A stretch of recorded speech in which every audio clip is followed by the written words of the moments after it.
I've been in this business probably since 2015, 2016, and I can tell you that in the best moments of my career, it's some of the most surprising moments because it'll be songs that I will never have expected to land a placement that I Yeah. rep anyway because I really love the artist and I want to do my best. Hey, it's Mike Myers from the Songwriting for Guitar podcast. Before we jump into this episode, if you're a songwriter, guitarist, and you're looking to advance your skills, gain confidence, and monetize your craft, be sure to check out songwritingforguitar.com for all our free resources.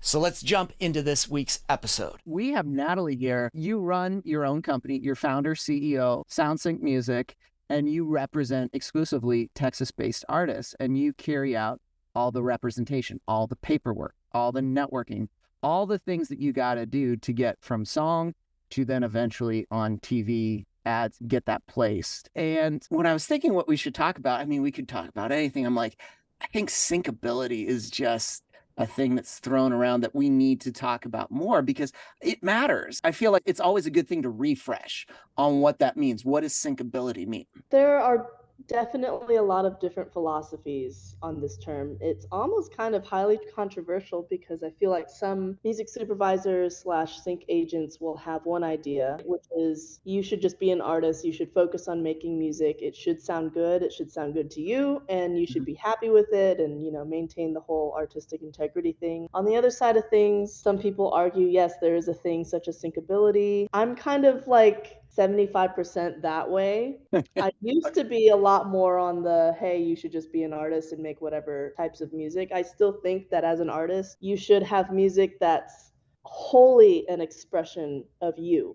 Yeah. That is your job as an artist. In our imperfect society, we should have more of that. Unfortunately, because of the imperfectiveness, I don't even know if that's a word, You owned it. because of the imperfection of our society, Yeah. we do need to have some commercialability. Just making up words at this point.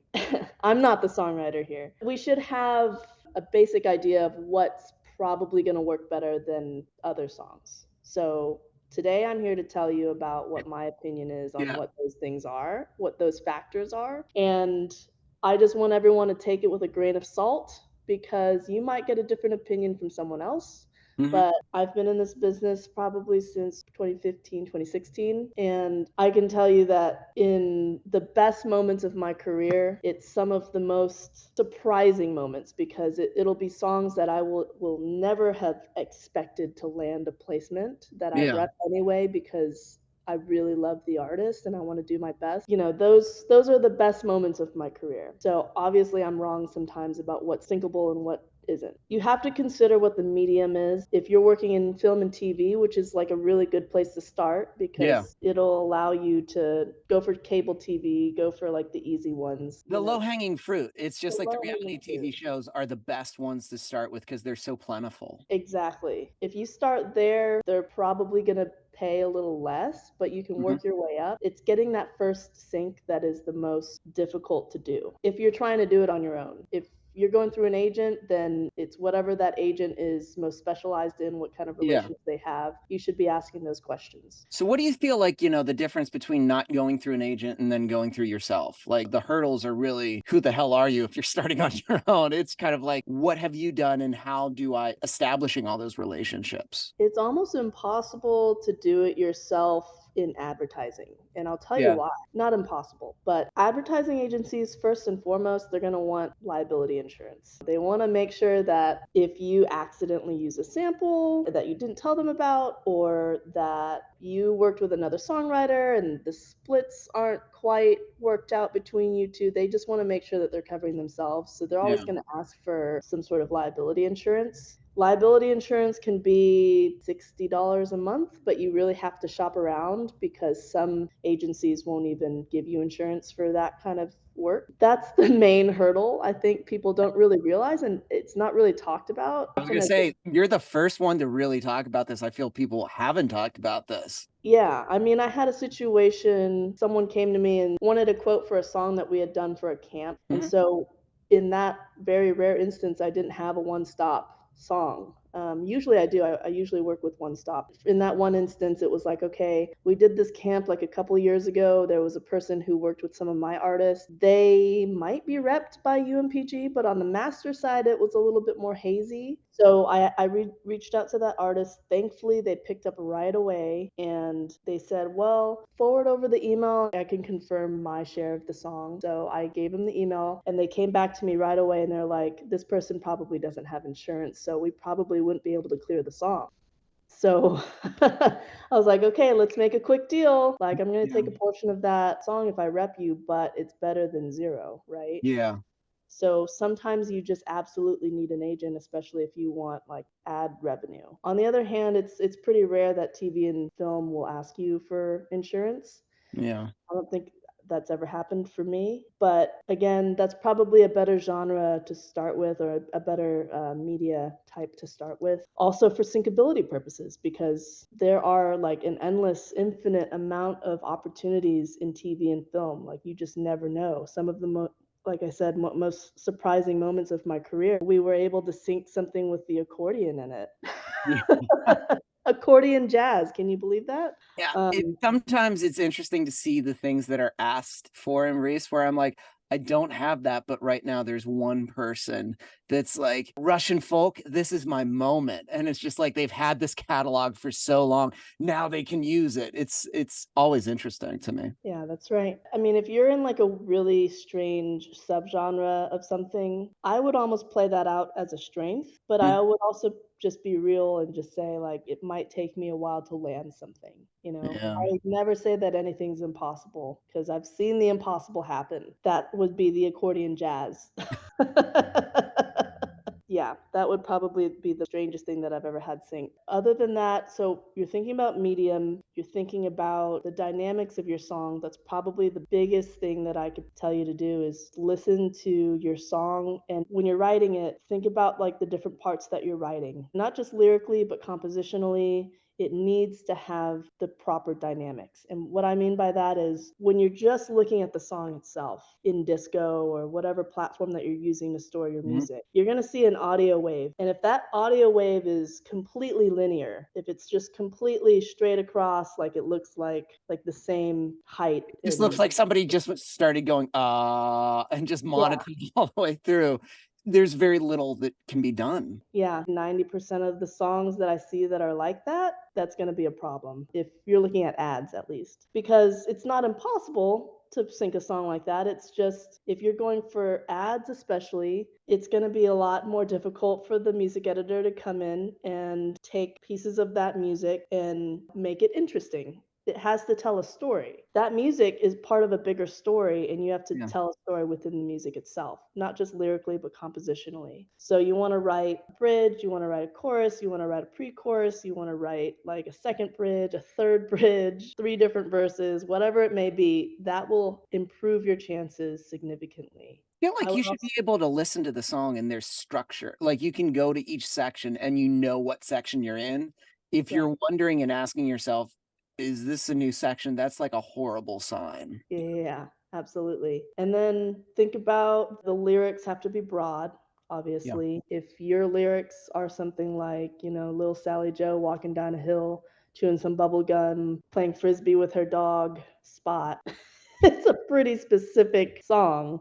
Sometimes you're going to need something like that. I mean, I get pretty specific briefs sometimes, but it's lock and key. Yeah. This whole sync game is lock and key. You got to have the right key. The specificity is going to lend you fewer opportunities. It might be the very thing that gets you a sync sometimes, but everything else has to fall in place as well. If you're looking to make a song that can go in a lot of different things, you're going to Mhm. have to think about how broad the lyrics can be. So, Yeah. no specific names of places or people, no specific actions even. Best way to kind of like understand what I'm trying to really communicate here is just go on TV, like listen to a bunch of the music that are on these commercials and see what they're doing and look at what it is that they're trying to sell. Are they trying to sell you laundry detergent? Are they trying to sell you pharmaceuticals? Are they trying to sell you a service, like a local service? Think about what the territory is, who the audience is, Ooh. and think about you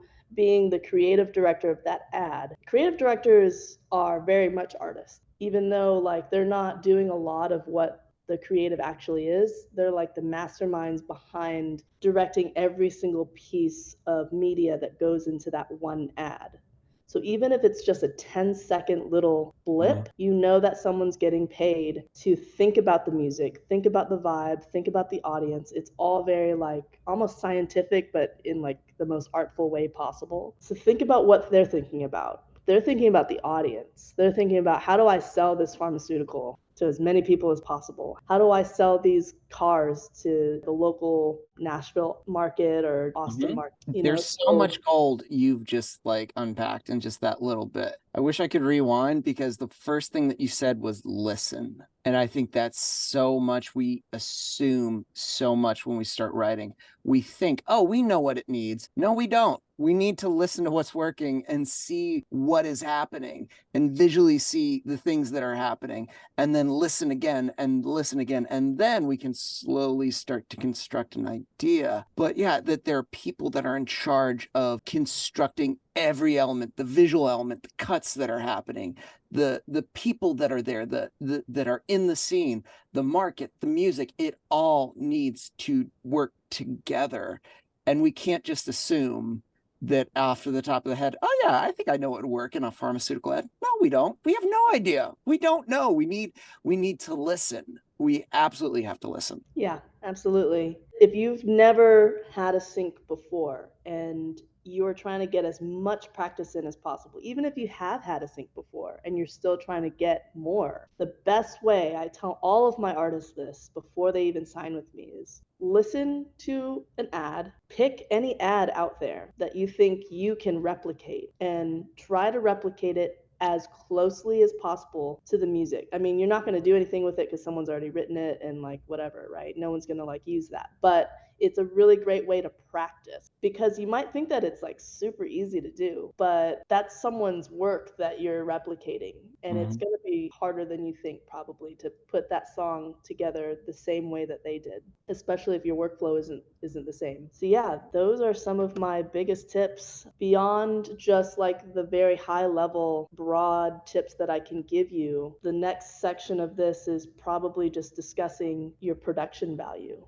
I think that should be absolutely discussed. Yeah, I mean, That should be. The hardest part for me as an agent is getting music that I can see the artist's vision. I can really feel like their emotion behind it, but the vocals aren't mixed, or it sounds like they recorded it, I don't know, in their bathroom or something. Like, if the song is great but the production value is not there, it's unusable. I mean, I just said that nothing's impossible, but that is literally almost impossible if you give me a song that doesn't have that production value. And you may be thinking like, oh, that's easy, I can make it sound great. But it is so hard to do. And I can tell you that I get a lot of different submissions. Yeah. From a lot of different people, and about 90 of them simply fail because I don't think that the production value is there. One of the best experiences that taught me what that actually sounds like, because I'm not a musician, right? Yeah. I also had to go through a lot of different experiences to kind of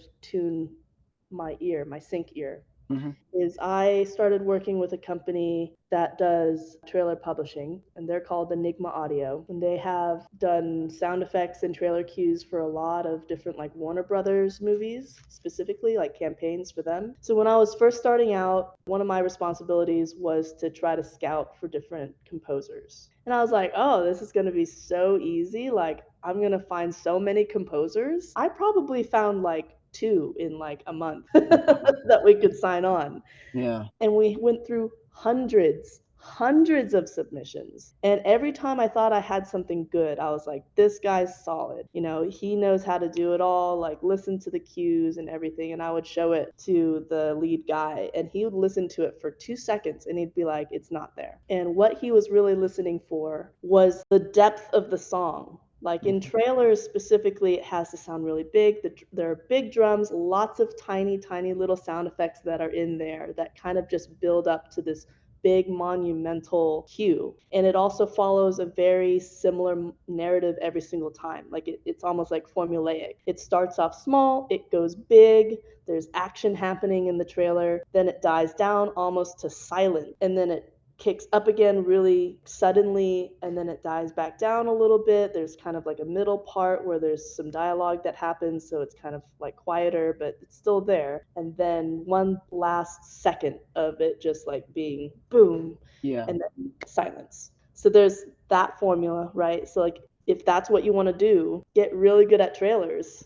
That's like level 10 of like this whole adventure. Like you can start off doing TV and film and then work your way up to like advertisements, and then your final like, fighting the boss at the very end of the level is trailers. It really is. It's an extreme, because what you're describing too is like I'm seeing in my head price points where I'm like, here's the medium price point. It's like not bad. It's okay. Okay, we're moving up and we're getting to things that are like 5 figures. Cool. Oh, now we're getting into the real. This is the heavy, which makes sense that you found 2 people that pass the test, because it's like it's a very competitive, but the standards are so high. And Yeah. you've really got to do it well. Yeah. Like I said, go and listen to a cue. Okay. Like you might, I started off thinking, okay, every trailer is pretty much the same, right? Like it's cool. It's like actiony, like there's stuff happening and like whatever. Anyone can kind of do it, right? No. So wrong. So wrong. There are very few composers that can do it. And Yeah. no one just wakes up one day and is good at trailers. You have to build that skill up. It's true. It's interesting. I talked to, and this was a while ago when we first started this program, we had John Lunn on, and he did the composing for The Last Kingdom. He did Downton Abbey, and all of his story is like, only now is he in a position where he can do this. But like that sort of like refinement and that building that sort of skill. And I think it's at any of those levels. There's this period of where you are going to fail terribly at it. It's not going to be well, but you have to stay with it and be consistent to refine it before, if you go to someone that's doing it, it seems like they're just like doing it so easily. But they just had this period of like consistency and refinement and really just being awful. I would say like I have this hard drive full of just like terrible songs that I just don't show anyone, because that was like my work of figuring things out. But it's at the same, every time there's a new level, it's a whole new hard drive of just like terrible songs, because you have to develop that. But that's, to me, what's challenging about sync is it's the patience. Are you willing to be patient with yourself? That's so very true. And as an agent who is non-musical, I learned this the hard way. I thought maybe if I get someone who can make music really quickly, I can get them to do a bunch of like these briefs that I'm doing. That is so opposite of what is true. And also, the people who are good at something, they're good at that one thing because they've been practicing for so long on that one thing. What I'm trying to say is like you might be a great trailer composer, but then you can't do any pop music, right? Pop cues for ads. You could be great at pop, but you can't do like rock. If you find something that you're great at, identify that strength and go with it. Like be really, really good at that one thing and specialize yourself, because at some point someone's going to recognize that skill in you and they're going to come to you and ask you to contribute that skill. But it's really much, much harder to be a jack of all trades and say, well, I can do trailers, I can do, rock and roll, I can do pop, I can do pretty much everything. I mean, if that's true, UMPG, Sony, Warner, they should be writing you a $2 million check right now.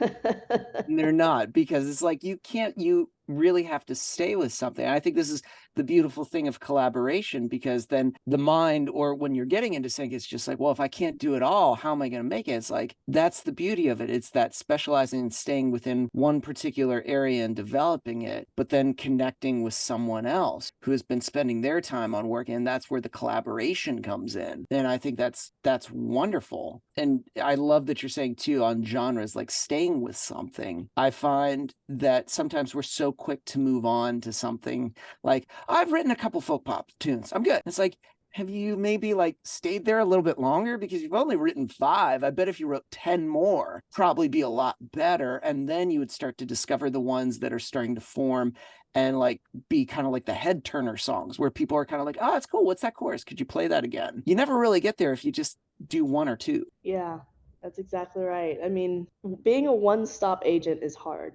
Yeah. because a lot of artists that are truly one-stop try to do it all. It's very rare to find an artist who can do it all. Mm-hmm.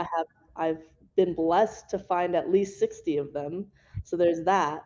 Yeah. But at the same time, that's also through like collaboration, Mm-hmm. right? So it's just like me doing a little bit of A&R work and putting some people in the room so that they can make some magic. Otherwise, like I would say that most people, unless you are like the god of music, right? You are not going to be able to write your own music, record all of your own music by yourself, mix your own vocals, do all of the mixing and the mastering and like everything, and package it all up together in a nice little bow tie and give me the album art as well. You know what I'm saying? Like, know what your strengths are. It's okay not to be able to do all of that. That's why there are people who literally only do vocal mixing. You Mm-hmm. know, that is a lost art form, by the way. It's very rare to I find know someone. when we were on the podcast, you had a lot to say about vocal mixing. You were just like, that is something that's super important to you. I think it's important to everyone because you could have an amazing production, but you can tell when the vocals are slapped together and they're not good. Yeah, and that's a me thing, right? Yeah. I've met other A&Rs at like UMPG or Concord who I've done camps with, and they'll tell me like that doesn't bother me as much as the song itself. So Mm. their A&R focus is on the actual song. They're like, if you have a great song, we can give that song to someone else to record. So that's how they're thinking of it. I'm a one-stop agent. I think about everything. I'm Yeah. like, master and publishing both mean a lot to me, but especially if you give me a song that's great, but the vocals aren't good on it, I can't just simply give that song to someone because I don't own that song. I just control it for sync. Mm-hmm. So think about the perspective there. And as an artist pitching yourself, you really have to think about all of that too. And I understand so well like the investment that all of you put into the music. And I truly appreciate and respect that so much because it's hard. You have to spend a lot of time, a lot of money sometimes investing in this skill, and you're hoping that it'll pay off sometime. That's a risk that you're taking. And each and every single one of you should be thinking like a business owner because that's essentially what you are.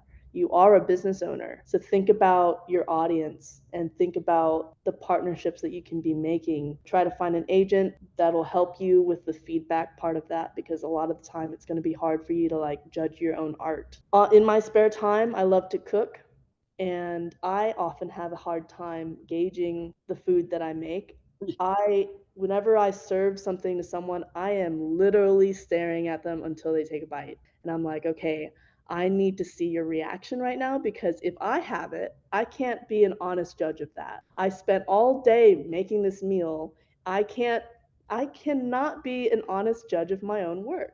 So Yeah. you need to have someone do that for you, whether it's another agent or even a friend, you know, who is another musician or even someone who just loves music and listens to a lot of it. So let me stay on that right there because you said something. I find this is super interesting. If you're brand new to sync and you're just starting out, I would say an agent would not be the thing to go after first. Probably honing your craft would probably be the best thing first. Honing your craft, Yeah, absolutely. because Yeah. there's certain points where I think it you should start asking about an agent where it's like you've honed in your craft and you're getting, or at least the feedback has been, the song quality is really good and it's holding up. And it's like, okay, you can either start to go out into the wilderness on your own and start pitching these, or start looking for somebody that can champion you. That's right. And personal connections mean a lot here. It's kind of like applying the jobs. I know some of you might be doing that right now. It's a crazy job market. It's like sometimes I'll get emails from people that are not Texas based. And if you know anything about SoundSync, if you just go to the website, you don't even have to click on anything. Just go to the website. It will say that it's Texas based and we only work with Texas based artists. So that alone is a qualifier. If you are applying to be an artist or submitting music, I don't care how good it is. I only rep Texas-based artists, right? So for people to take time to like submit their music and give me the whole lowdown at the very end, it'll say I'm based in Minnesota or something. I mean, out of curiosity, I'll listen to it, and if I like it enough, I might even lead you in a certain direction, but it's going to be a no for me, you know? So I hope you didn't put that much time into the submission. Also, if the website says they don't take submissions, you know, Don't submit it. don't submit it. I feel like that's a huge thing to me. Then if you didn't take the time to read that, what other things haven't you taken the time to read, and what other balls have been dropped along the way? And are you a potential, to me, it's like you're a potential liability and not so much about someone that's paying attention to details, because that's what licensing is, detail oriented. Yeah, and even to sign an agreement with someone, you have to read it, right? Don't Yeah. let anyone hustle you out of your rights. And I've seen it happen again and again and again. It's like people think they're signing pub admin deals, and actually it's like a 360 deal, or like it's kind of just like a sync agreement that lasts for like 3 years or something, and it's impossible to get out of. You have to read the deals that you're signing. You have to read every single document that's ever been given to you. And not only that, an agreement can look like anything. It could be through an email too. Just anything in written form. You got to read it. And again, it's just like, I think people's willingness or desire to do the thing sometimes causes them to say yes to things or jump very quickly to say yes to things because they've wanted it, but they haven't taken the time to, is this the best decision? It's like something can be good, but you can also say no and realize like this may not be the best decision for me right now. Timing's everything. I mean, in life, in Yeah. percussion, if any of you are like percussioners or drummers out there, like timing is everything. So make sure it's the right time for you. If it's not happening for you right now, like it's okay. It might happen for you later. Take the time to do what you're good at, which is making the music that you want to make. And at the same time, if you want to go down the sync path and have the goal of it being the most revenue that you're going to be getting from your career, you're going to have to understand your audience. And at the very end of the day, you're going to go through a couple of hoops. You know, you might get an agent. The agent might be working with a music supervisor. The music supervisor is working with a production team and a director. At the end of the day, the director might want to go with Led Zeppelin. Like there's a million people that you have to go through. So you have to represent yourself in the right way, in an honest way, obviously, but in the right way. And it's you're gonna do it some at some point in your life.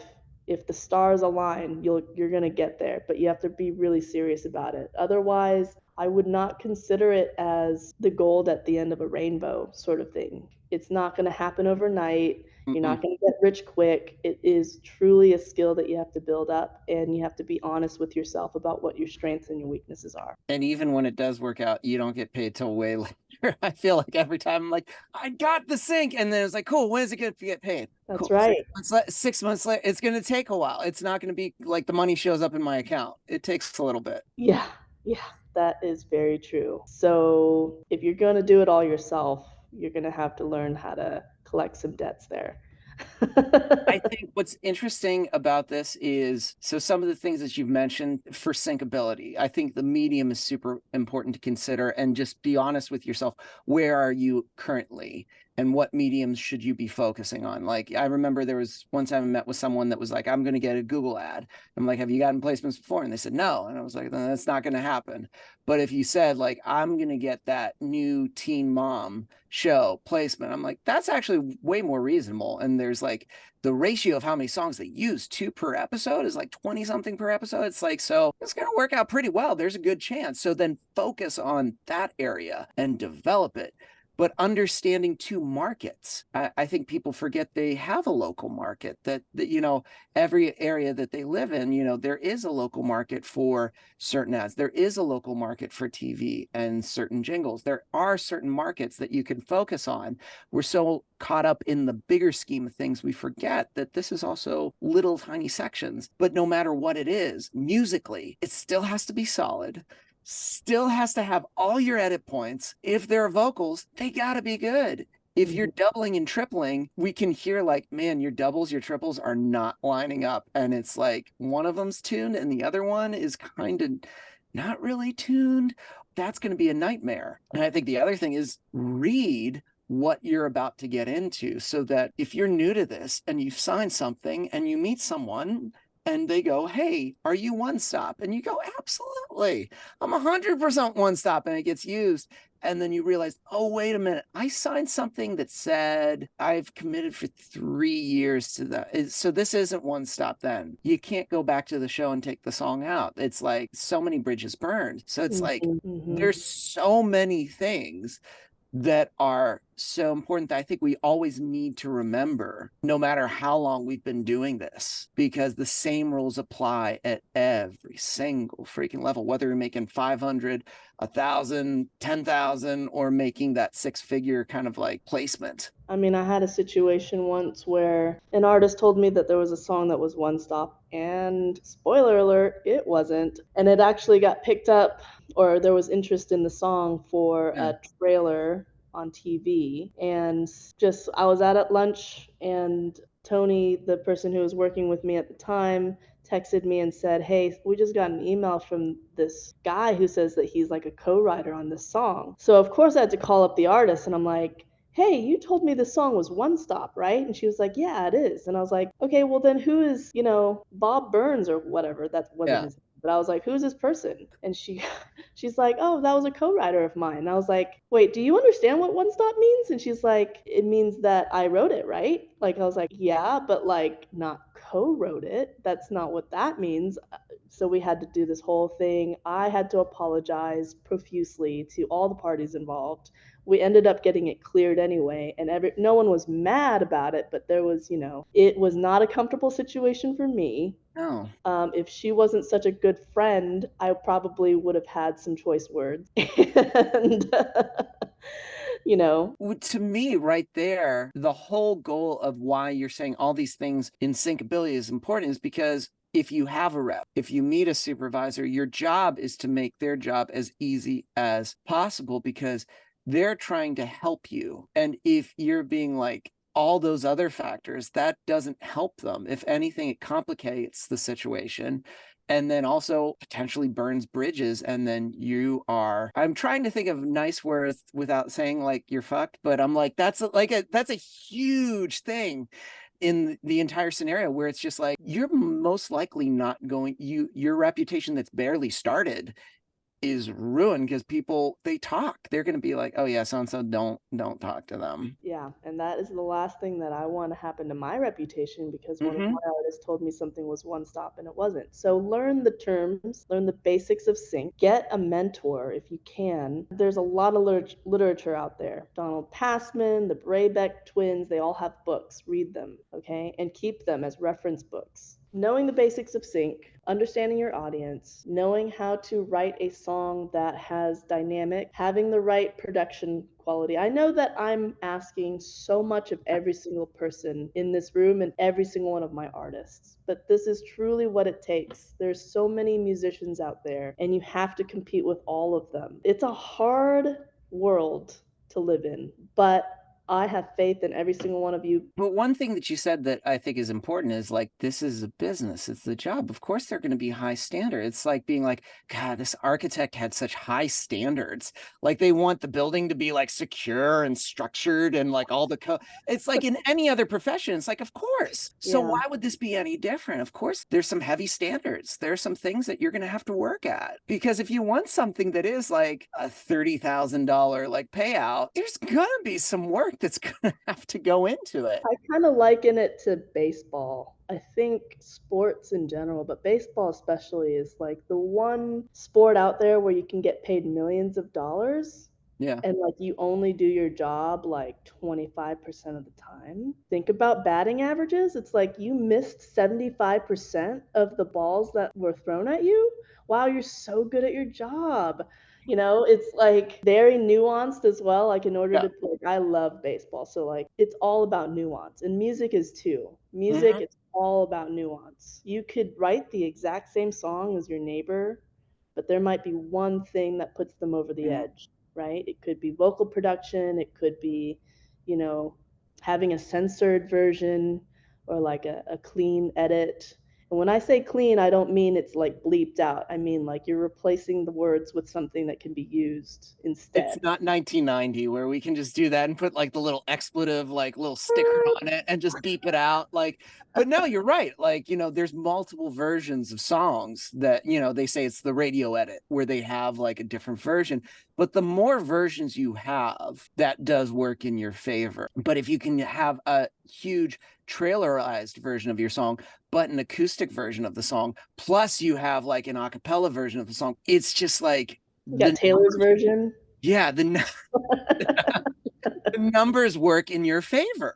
They really do, because it's going to be like, oh, there's so many options, because then the music editor, they have a lot more colors to paint with, and they Mm-hmm. have a lot more options to change. And I think that's really exciting, because they see you as like, oh, they've got their shit together.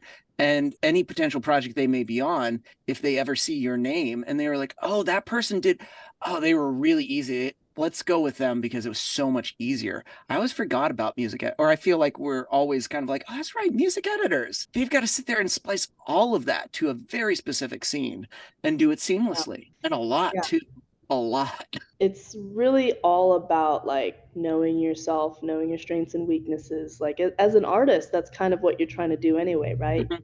You're kind of Yeah. trying to discover more about yourself. I mean, I know that that's what my creative process is. So, really understand yourself, understand that you can't do it by yourself, Yeah. and understand that when you have a really good song, you can make as many versions of it as you'd like. You can even make a Christmas version, and I bet it would do really, really well because Christmas original songs, they're money makers. They are. They are huge. I think that's the thing. That's why it's like I love doing, like, in the summertime, just like Christmas stuff, because it's just like just prep ready, because come fall, I know I'm going to be seeing things that are just like looking for Christmas. It's like, don't think about it in December or November. Think about it in the summer. Like, I feel like Christmas in July is a real thing. That's right. And then one last thing is if you are trying to do it all yourself, start in TV and film and buy yourself a ticket to Los Angeles, meet with as many people as you can for like a week, and then go home with your notes with the feedback that you've gotten, or just like a game plan, like put together a game plan. The best way to advance yourself in this business is to meet as many people as you can. And I can guarantee you they appreciate meeting artists who try to put themselves out there. I mean, obviously don't like accost them at Target or whatever.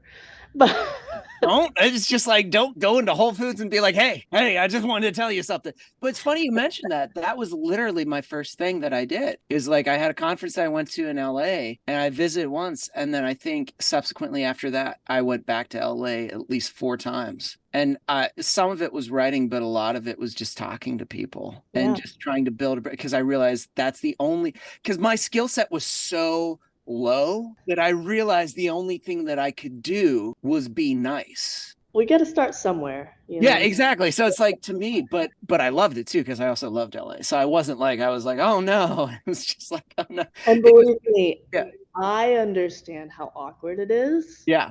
You're trying to go out there knowing nothing about sync, Hmm. and you're trying to know enough to get along. That is Yeah, an awkward place to be. But once you get over your like teenage years of being in the sync business, yeah. you're gonna be a cut above the rest because you've done your research, you've met people, or you've put yourself out there, and you're trying to refine your music. Like Mike was talking about earlier, just keep it doesn't matter whether you've been in the business for a year or whether you've been in the business for 50 years. Keep trying to refine yourselves. I know people who have literally been in the business for 40 years and they never stop trying to improve their music and listen to the trends that are happening now and make music that's relevant and contemporary enough to make them some money. What Sorry, my Roomba are just on. three things that'll make you turn off a submission early? Three If you're, things. yeah, I can not just name one, not just two. What are three things that you absolutely hate about it, that just repulse you, that you just like, no, not gonna listen? Okay, other than bad production, if it has like a ton of swear words that I feel like it's just like impossible to put in anything, that's probably one of them. Or if it has like super dirty content. I mean, I'll still listen to it because for TV, Yeah. sometimes there's a need for that. Probably going to be specific to the agency, but for us, one of the things is like, if you're from anywhere but Texas, that's going to be one of the things. If it doesn't necessarily like, I have to be able to envision something that it can go with. If I can't Oh, envision that in my head when I listen to it, then I don't think that it would be fair for me to work with you because I don't think there would be any opportunity there. that one right there, I think is really cool because I'm curious because I do that a lot where it's like I'll close my eyes and think about like, okay, what's happening? Like if I'm starting to make something, do I feel like this would be used somewhere? And if I can't, if I'm scraping from the bottom of the barrel, then that's a sign to me that it's not really going to work out well. So I love that you're like asking yourself, do I envision this would get used? Or it's just like, or am I just like, you're really nice, but Yeah. this is not going to be, it's not going to work. And then the third one would probably be because I'm not a library, Mm-hmm. if it sounds like library music. Ooh, Yeah. yeah. I heard library music, and I do production music, but it described as like wallpaper at La Quinta Inn in Knoxville, Tennessee. It's not memorable. It's not necessarily something that you want to go back. But you saw it, you just don't remember it. It was there, but it wasn't meant to be front and center. Right, exactly. Because I mean, as an agent, think about it in my shoes, right? Like I Yeah. could go the library route and collect as much music as possible, and maybe some of these will earn me 500 bucks, Yeah. 2,000 there, whatever. But I'm taking like a couple $100 from that, right? So like, for my bottom line to keep the lights on and like get the It's mortgage paid not and all worth it. that, Yeah. you Not know, worth your time. I need music that doesn't sound like library music. It's going to be more meaningful placements for my artists and et cetera, et cetera. It's high paying because yeah, production music, unless you can do a lot of it, I would say on the creation side, it's not worth someone's time because you have to be able to crank through, 12, 15 songs and then do maybe eight or, six or eight different versions of those songs pretty quickly because Mhm. really you're only going to get 20 to $60 at most per cue if it gets used. So it's like it's more of a numbers game at that point that you have to do. So your workflow at that point has to be very quick. What syncs more often, acoustic, or electric guitar, or piano based songs? It depends on. I feel like it depends on the show or the scenarios or the It's probably not electric guitar, yeah, although it can be. I mean, it depends on the medium that you're asking about, like yeah. if you're in a Ford commercial, if you're not. You know what? I think that's the thing. Just like, what is it like? Built for tough, and it's just like, there we go. Or is it like home for the holidays? And is it just like, is it cold? Is warm? Then an acoustic itself has more warmth to it. Uh, Piano is more like I I feel like think somber. I would rethink this question, and I don't know if this is true, but I did hear from a good friend of mine that the most synced band of all time has been the Black Keys. I can see that. Yeah. Yeah. So, I mean, take with that what you will. I mean, they have a pretty consistent formula of their music. How important is the brand visibility of the artist or lack thereof in placing songs? I don't think it's that important. There's also two camps, or there's two different philosophies on that. I mean, I'm in the camp that says it's not super important because a lot of music supervisors want to break new artists. But then some people that are like in advertising might want that extra boost in marketing by using a more familiar artist. But there's usually not really like a middle class of artists. It's usually like super indie, no one's ever heard of you. Or there's like yeah, you're super well known because you're like Paul McCartney, Yeah. and we want to use your name essentially, to like help promote this product in our advertisement. What style genre are you currently seeing a demand for currently? I would say it was less about genre and more about style. For sure, like the boom boom clap, been going on for about a decade now. It's back to the Black Keys Yeah. days, but that's always a really great formula to use in your music if you want ads being done. The reason I'm focusing so heavily on ads is because it's more of like the wild wild west for film and TV. It's very like circumstantial Hmm. because the plot's going to be different, the use of the music's going to be different. There's not going to be as many trends unless you're only looking at one show. Yeah. Right. So for ads, some of the styles that I'm seeing are going to be like, we just came out of COVID. We need something happy and uplifting. You're not seeing depressing pharmaceutical ads anymore. They're going to want you to feel happy when you see the brand, because you Yeah. just spent 2 years living in your house alone, with very, very little to be happy about because of the Yeah. pandemic. So now they want you to feel happy whenever you see the brand, so that it's like associating it with not something depressing. But I feel like this is why it's great to have things like TuneFind and iSpot TV, because it really eliminates a lot of the guesswork too. It's a great resource to go and listen. And I feel just like a playlist, go there weekly. And because it's updated, that it's constantly updated. So it's Yeah. like it's doing the work for you to really Yeah. show you these are all the things that are happening. So you could go into iSpot and be like, cool, I want to see what Target's been doing. Boom. Then you've got Target. I want to see what Ford's been doing. Here are all the Ford, and they'll show the different markets too. Like they'll show the different, because what you described, markets in Southern California are going to be different than in Texas. They're going to be different than in Florida. They are spacing it out in different markets. Placements that I've gotten for ads have been like, oh, this is for this market right here. And so it's like, I'm always like, man, I love a national one, but I'll still take like a specific, like targeted area ad. Yeah, exactly. It really depends.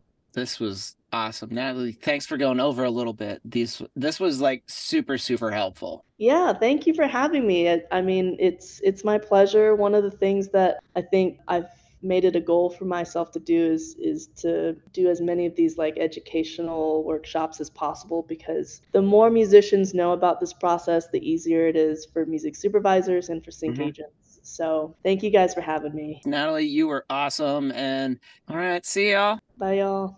Hey, it's Mike from Songwriting for Guitar. Thanks for watching this video. Be sure to like and subscribe to the channel. And hey, don't leave. We got other cool videos you should check out too, like some of these right here. Oh, that one right there. That's real.